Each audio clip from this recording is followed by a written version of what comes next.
Assalamualaikum warahmatullahi wabarakatuh. Pada video kali ini, kami akan membahas akhlak Islami dalam kehidupan sosial. Inti pokok dari pembahasan kami meliputi 3 hal. Yang pertama adalah konsep akhlak Islam, yang kedua adalah interaksi kehidupan sosial, kemudian yang terakhir adalah implementasi akhlak sosial. Kita masuk ke pembahasan yang pertama, yakni konsep akhlak Islam. Kata akhlak berasal dari bahasa Arab, yakni khuluq, yang artinya perangai, tabiat, dan budi pekerti. Sedangkan secara definisi, akhlak merupakan sifat yang tertanam dalam jiwa seseorang yang mendorongnya untuk melakukan tindakan tanpa perlu dipikirkan terlebih dahulu alias secara spontan. Al-Quran sebagai sumber akhlak. Al-Quran menjadi sumber utama akhlak yang berisi pedoman lengkap tentang bagaimana berperilaku baik dalam kehidupan sosial. Kemudian sunnah Rasulullah Sallallahu Alaihi Wasallam sebagai teladan. Sunnah Rasulullah menjadi sumber kedua akhlak Islam, mencontohkan penerapan nilai-nilai akhlak dalam interaksi sosial sehari-hari. Pembahasan selanjutnya adalah prinsip dasar akhlak Islami. Ada 3 prinsip dasar akhlak Islami. Yang pertama adalah tauhid sebagai landasan akhlak. Yang kedua, keteladanan Rasulullah Shallallahu Alaihi Wasallam. Kemudian yang ketiga, keseimbangan antara hak dan kewajiban. Tauhid sebagai landasan akhlak. Akhlak dalam Islam berlandaskan tauhid, menjadikan Allah sebagai satu-satunya tujuan ibadah dan sumber nilai moral dalam kehidupan sosial. Keteladanan Rasulullah Sallallahu Alaihi Wasallam merupakan teladan sempurna dalam berakhlak, sebagaimana Allah menyatakan beliau memiliki akhlak yang agung dalam Al-Quran. Keseimbangan hak dan kewajiban. Islam mengajarkan keseimbangan antara hak individu dan kewajiban sosial, menciptakan harmoni dalam interaksi antar manusia dalam masyarakat. Untuk lebih memahami bagaimana penerapan tauhid sebagai landasan dari akhlak Islami, berikut adalah bagaimana penerapannya di dalam kehidupan sehari-hari. Seorang pemuda selesai makan di sebuah warung. Ia pun membayar makanannya dan menerima uang kembalian.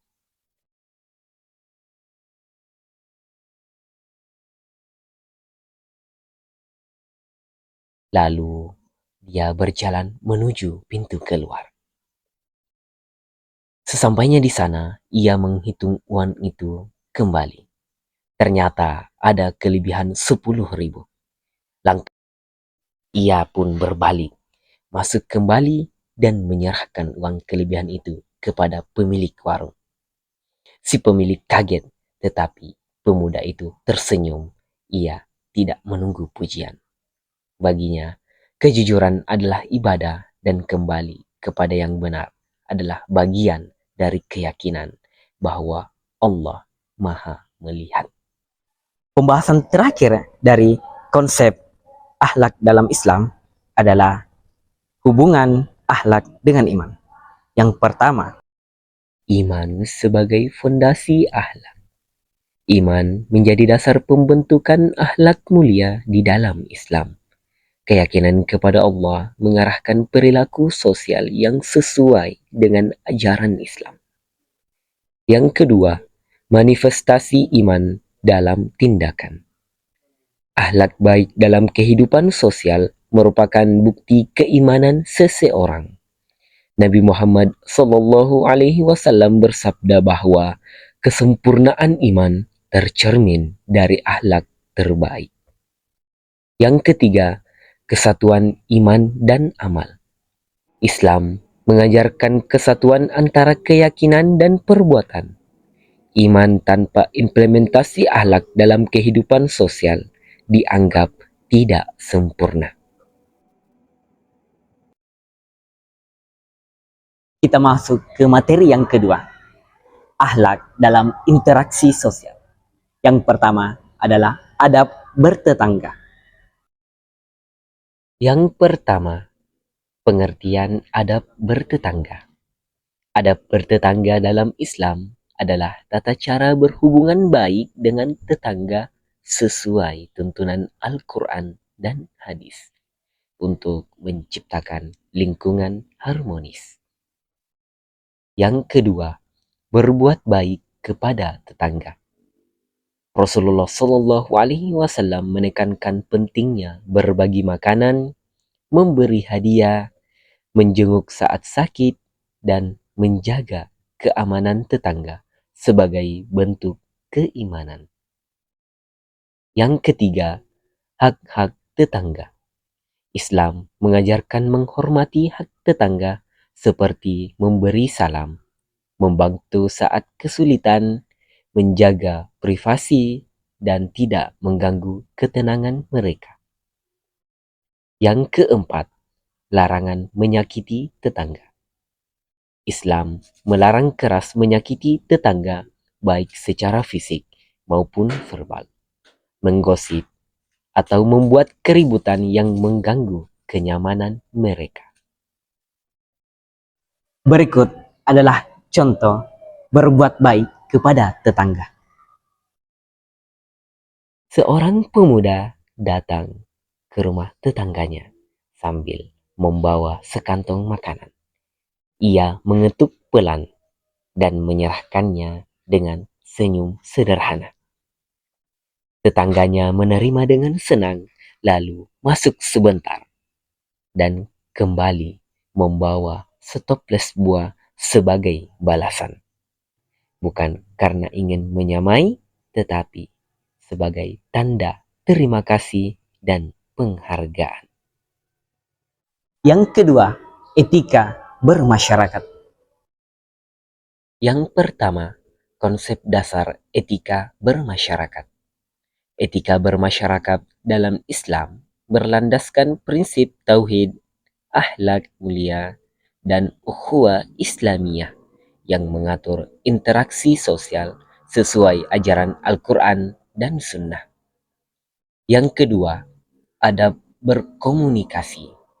Islam mengajarkan komunikasi yang santun, jujur, dan menghindari gibah. Bertutur kata baik merupakan cerminan keimanan seseorang dalam kehidupan sosial. Yang ketiga, tolong menolong. Ta'awun atau saling membantu merupakan kewajiban sosial Muslim. Membantu sesama tanpa membedakan latar belakang mencerminkan implementasi akhlak mulia dalam bermasyarakat. Yang keempat, menghormati perbedaan. Islam mengajarkan sikap toleran terhadap perbedaan pendapat, budaya, dan keyakinan dalam batas-batas syariat sebagai bentuk rahmat bagi seluruh alam. Berikut adalah ilustrasi dari etika dalam bermasyarakat. Di pelataran masjid, seorang pemuda duduk menikmati suasana sore. Tiba-tiba seorang temannya lewat dan berhenti sejenak. Keduanya saling menyapa dengan hangat, lalu duduk berdampingan. Percakapan ringan mengalir, diiringi tawa kecil yang menjaga keakraban tanpa mengganggu ketenangan sekitar. Tidak ada sikap sombong, tidak ada pembicaraan yang merendahkan, hanya pertemuan sederhana yang membawa kenyamanan. Beginilah etika bermasyarakat, menyapa dengan adab, duduk dengan sikap menghargai, dan menjadikan pertemuan sebagai ruang untuk menebar kebaikan, bukan membuat suasana resah. Pergaulan yang sehat adalah bagian dari menjaga keharmonisan di tengah masyarakat. Pembahasan ketiga, toleransi antar umat. Yang pertama, konsep dasar toleransi dalam Islam. Islam mengajarkan toleransi sebagai sikap menghormati perbedaan keyakinan tanpa mengorbankan akidah. Berdasarkan prinsip, bagimu agamamu, bagiku agamaku. Yang kedua, landasan toleransi dalam Al-Quran. Al-Quran menegaskan tidak ada paksaan dalam beragama. Quran Surah Al-Baqarah ayat 256 dan mengakui keberagaman sebagai kehendak Allah. Quran Surah Al-Hujurat ayat 13. Yang ketiga, teladan Rasulullah dalam toleransi. Nabi Muhammad SAW mempraktikkan toleransi melalui Piagam Madinah yang menjamin kebebasan beragama dan melindungi hak-hak non-muslim dalam negara Islam. Yang keempat, batasan toleransi dalam Islam. Toleransi dalam Islam memiliki batasan yang jelas, tidak mencampur adukan akidah dan ibadah, namun tetap mengedepankan hubungan sosial yang harmonis.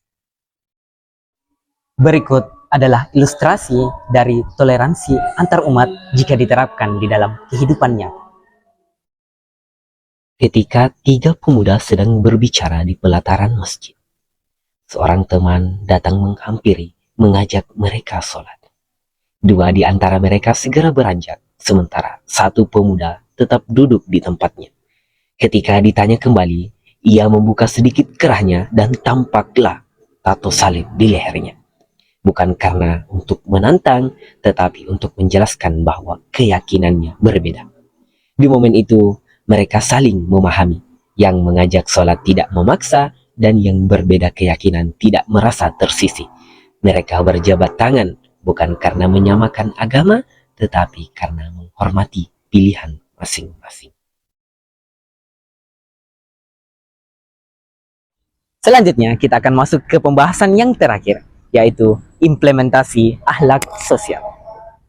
Pembahasan yang pertama adalah tolong-menolong. Konsep tolong-menolong dalam Islam. Islam mengajarkan ta'awun atau tolong-menolong sebagai kewajiban sosial. Al-Quran dalam surah Al-Ma'idah ayat 2 menekankan pentingnya saling membantu dalam kebaikan dan takwa. Kemudian, bentuk-bentuk ta'awun. Tolong-menolong dapat berupa bantuan materi, tenaga, ilmu, nasihat, dan doa.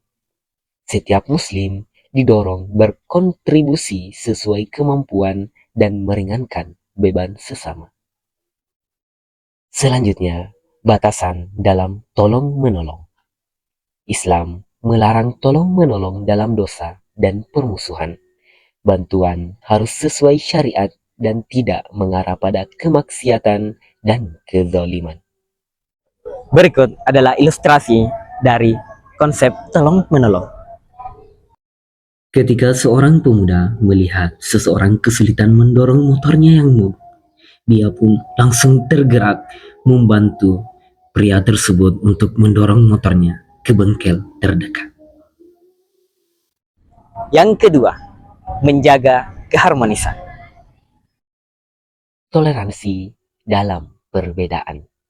Islam mengajarkan pentingnya toleransi terhadap perbedaan pendapat, keyakinan, dan budaya untuk menjaga keharmonisan dalam masyarakat yang beragam. Selanjutnya, komunikasi yang baik. Berkomunikasi dengan lemah lembut, jujur, dan menghindari perkataan kasar merupakan kunci menjaga hubungan harmonis sesuai ajaran Islam. Selanjutnya, memaafkan kesalahan orang lain. Islam mendorong umatnya untuk mudah memaafkan kesalahan orang lain sebagai bentuk akhlak yang mulia yang dapat memelihara keharmonisan hubungan sosial. Berikut adalah ilustrasinya. ketika seorang pemuda berjalan sambil menatap layar HP. Tak menyadari langkahnya, di tikungan, ia bertabrakan dengan seorang wanita yang membawa tumpukan buku. Buku-buku itu pun jatuh berserakan di lantai. Keduanya refleks berjongkok, memunguti buku-buku yang terjatuh. Tidak ada suara tinggi, tidak ada saling menyalahkan, hanya kesadaran bahwa semua orang bisa khilaf. Setelah semua buku terkumpul, sang pemuda menyerahkannya sambil tersenyum dan mengucap maaf. Wanita itu membalas dengan senyum yang sama, menerima permintaan maaf itu tanpa beban. Mereka pun saling berpamitan. Yang ketiga atau yang terakhir adalah mengatasi konflik sosial. Yang pertama, pengertian konflik sosial. Konflik sosial dalam Islam dipandang sebagai ujian yang memerlukan penyelesaian dengan akhlak mulia, kesabaran, dan hikmah sesuai ajaran Al-Quran. Yang kedua, penyebab konflik sosial. Konflik sosial dapat timbul dari kesalahpahaman, perbedaan pendapat, ketidakadilan, dan kurangnya komunikasi yang baik dalam interaksi masyarakat. Yang ketiga, pendekatan Islam mengatasi konflik. Islam mengajarkan pendekatan musyawarah, tabayyun atau klarifikasi, islah atau rekonsiliasi, dan memaafkan sebagai cara mengatasi konflik dengan akhlak yang terpuji.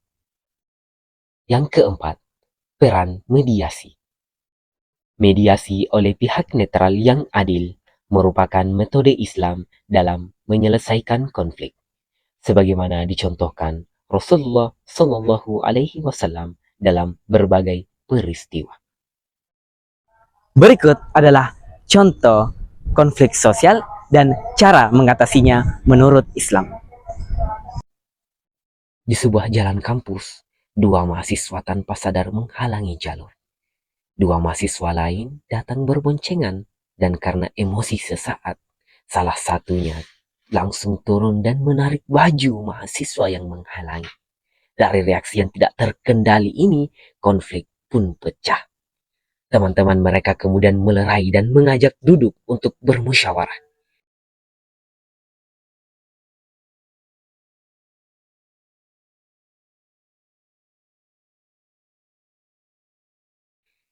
Dari percakapan itu, keduanya memahami kesalahan masing-masing.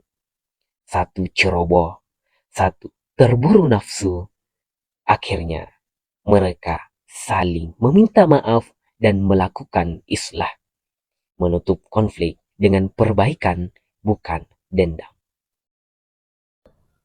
Sebagai penutup video ini, izinkan saya menyampaikan sebuah pesan singkat yang dapat direnungkan bersama. Yakni, karena pada akhirnya masyarakat yang harmonis tidak dibangun dengan tumpukan batu bata, melainkan dengan tumpukan akhlak mulia yang bersumber dari iman yang kokoh. Wassalamualaikum warahmatullahi wabarakatuh. Belum Pak bilang lari, Fahri. 3.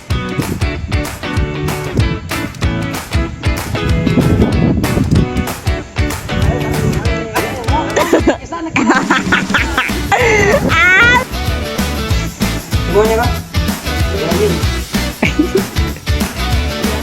Depan mo kami ako di Sitaway ya.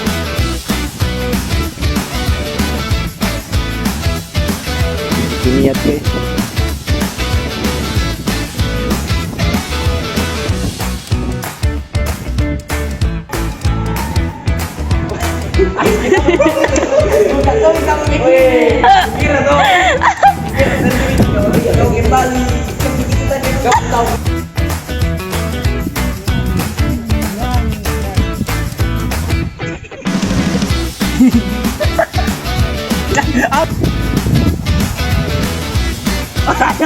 Kenapa mundur kau?